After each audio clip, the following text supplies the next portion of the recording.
welcome to the Portland Culinary Podcast on Portland Culinary Radio. I'm Stephen Shelma, your host. Joining me is the co-founder and CEO of Oregon Coast Wasabi, Jennifer Bloser. How are you? I'm excellent. It's nice to be here. Thank you, Stephen. So we recorded 2 other episodes because wasabi is so cool. We recorded a Wasabi 101 episode, and then we recorded one with your story, why you started the company, how you got to why the heck wasabi. So if people want those 2 episodes, they can go find them. But this episode is growing wasabi in your backyard, because lots of people know about culinary wasabi, but they don't realize that you can you actually grow wasabi plants in your backyard? You can grow it in your backyard. You can grow it on your porch. You can grow it inside your house. You can grow it in a lot of places. Okay, so people think that growing wasabi is very difficult, but there's some secrets to it. You know those secrets, and you're going to share them with us. Is that right? I will share the secrets. Okay, so what's one big thing we need to know about wasabi? So the biggest thing that you need to know about wasabi is that it is a shade plant. It is a full shade plant. And it is awesome because that shady part of your garden, that shady wet part of your garden that you can't grow anything else, is the perfect spot for wasabi. And it's an edible plant. This is the thing that people are sometimes challenged by.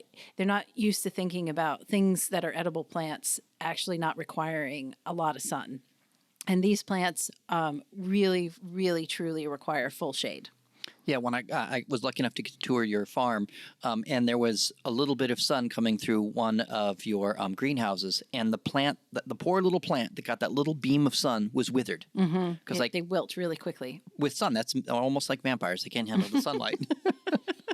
Yes, true. So wasabi vampires. So you just need full shade. If you're going to grow, you need full shade. Full shade. And can you grow them in pots? You can grow them in pots. So you can either grow them in, if you have you can grow them in the ground or a raised bed or pots. They do well in all 3 of those. If you're going to put them in a pot, you probably want to put it an individual plant in a 1.5 to 2 gallon size pot because they do get fairly large.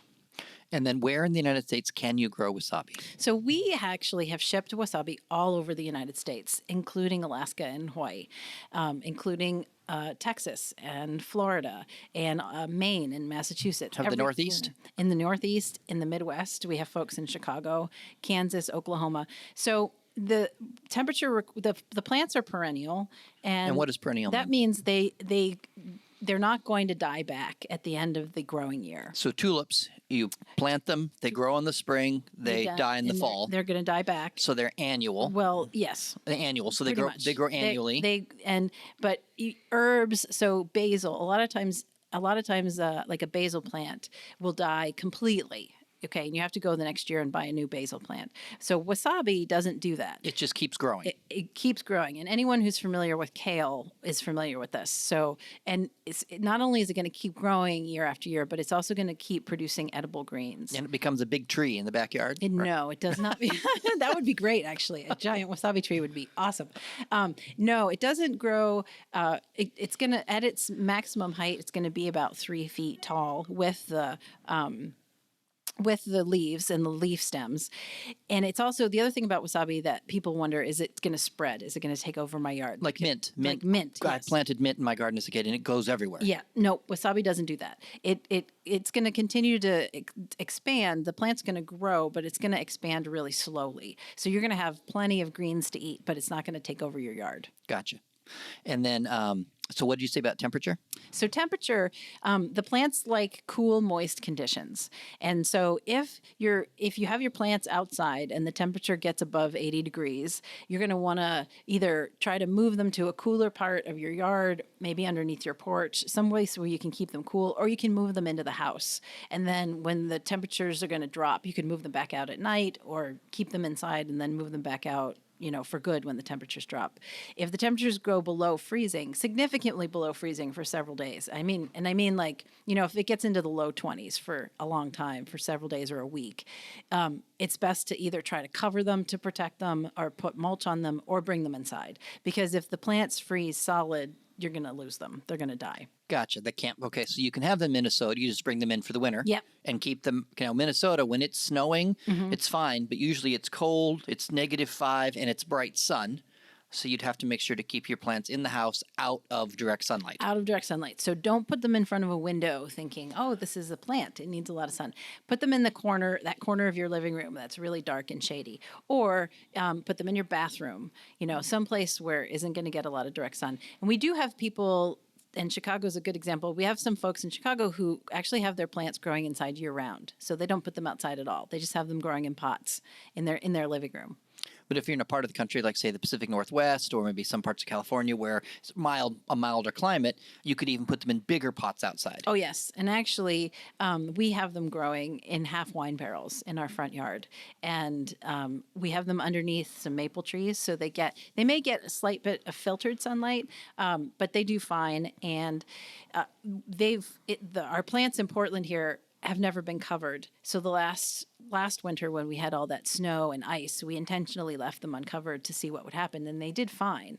You know, the leaves got the leaves died back, but the plants regenerated fine in the spring, even with all the ice and snow.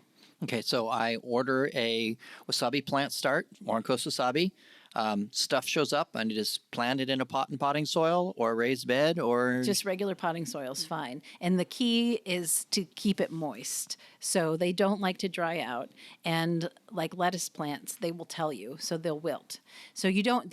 People think wasabi has to be in running water, and because their native habitat is stream beds, they don't have to be in running water. They do need water, and they need a little more water than some plants. So just keep them moist, and they'll be fine. Okay, now when I grew strawberries as a kid, you can overwater strawberries and have problems. Mm-hmm. Can you overwater wasabi? You can. The plants don't like to be sitting in water. So no standing water. No standing water. Because they're not aquatic. They're not aquatic. They're almost aquatic, but they're not truly aquatic plants. So make sure that the pot that you have drains really well. So you want well-drained soil. Any regular potting soil will work just fine. Just make sure that it drains and then that you don't let it dry out too much. Okay, now one of the things that I learned from you that I then had a hard time believing, did my own research, the myth of wasabi seeds. Oh, wasabi seeds. Everyone wants wasabi seeds, and they're so hard to find. Most wasabi farmers throughout the world actually do not rely on wasabi seeds because they're really tiny and they're very hard to get to germinate. And so a lot of people use offshoots, rely on offshoot production. And if you see wasabi seeds for sale, there is an extremely high probability that they're fake. Because they just don't show up anywhere. Yeah, there could be wasabi arugula, mm-hmm. Or wasabi mustard, mm-hmm. which is mustard, mm-hmm. or arugula with the word wasabi thrown in front of it. Not actually, what do you call that thing? Wasabika? Wasabia japonica. Wasabia japonica is not yes. mustard, and it's not arugula. No, and it's not horseradish either. It's a totally different plant.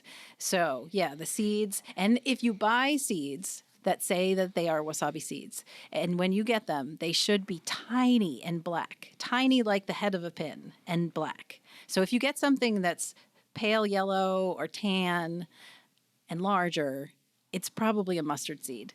Now, when I was a kid, I don't want to sound like a gardener, but one of the favorite things I got in the mail was seed catalogs. Every year I'd get the 3 or 4 different seed catalogs. I'd look through them. What am I going to buy this year? I didn't know what a burpless cucumber was, but it sounded cool. Do they have like burp-full cucumbers? And so what I did is I just Googled, went into the magic Google machine, and I typed in U.S. seed companies, and then the top big ones that came up, whose names I recognized from back in the day. I searched their websites, and none of them that I found sold wasabi seeds. Mm-hmm. And I felt like, okay, Jennifer once again is not crazy. Because if it was a thing, you'd think these such and such companies would sell it directly on their website, and they don't. They don't, yeah. And how disappointing to want wasabi. And it was funny, a couple of them sold wasabi starts. Mm-hmm, but they didn't actually sell seeds. Mm-hmm, mm-hmm. So that's why you sell the starts, because seeds aren't a thing. Seeds. No, the seeds are really, really difficult. All right. So how long before harvest? So we usually tell people 12 to 15 months before you want to harvest the center stalk of your plant, the part that you will grate for the paste. But in that amount of time, you'll be growing leaves. So you can harvest the leaves, and you can harvest all the leaves except for there'll always be a tiny leaf in the center of the plant that's the new leaf. So you want to leave that one, but you can harvest the rest of the leaves, and then every 4 to 6 weeks, you'll have new leaves. So while you're waiting for your stalk to grow, or what's in the wasabi world, it's often called the root or the rhizome. While you're waiting for that, you can eat as many of the leaves as you want, and the leaf stems. They're delicious. Okay, so there's 3 things I can harvest then. So roughly, 12, what you said, 12 months roughly? 12 to 15 months. 12 to 15 months roughly is when I can harvest the plant stalk, which is the green, cool, knobby-looking thing that sticks up above the dirt. Even though we call it sometimes root, it's Right. the part. It's not really the root. It's not really the root. Because the wasabi roots look like real roots. Right. So it's that part. That part's the part you grate up and you have great time with. And when you grate it and it's got the flavor for like 20 minutes, right? So you grate it when you're ready to eat it. Right. You want to grate just what you're going to eat with your meal. It's pretty volatile, the flavors. So you grate what you're going to eat with the meal and then put the rest in the refrigerator, and it'll keep for weeks in the refrigerator. If it's stored properly. If it's stored properly. How do you properly store your wasabi rhizome, wasabi plant it's stock? It's not very complicated. You want to treat it like a carrot. So put it in a plastic bag. And if you can put a little damp paper towel in there to keep it from drying out, then even better. And it'll stay nice and crisp. And people ask us, so when I harvest the plant, does that kill the whole plant?